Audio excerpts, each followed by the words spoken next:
তোমরা শুধু দেখো, দেখে যাও। একবার মেক খেলাও মে, তারপরে উপরে পুরো পাল্টি করো মালটা।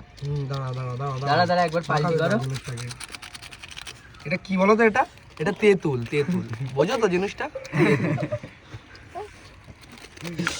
খেয়েছো কখনো এইভাবে বন্ধুদেরকে নিয়ে? কখনো খেয়েছো?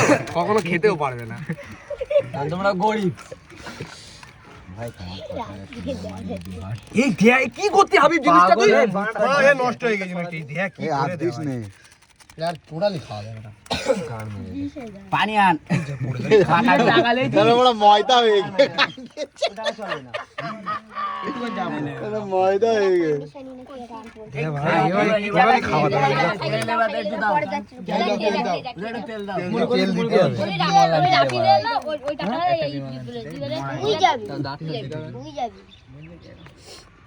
বেশি দিই না, বন্ধ হয়ে গেল। উল্টো করে ধরা, একটু পরে দিবি। সাধু মাগানে টাইপের দেখতে। কি করবো ছাড়া তো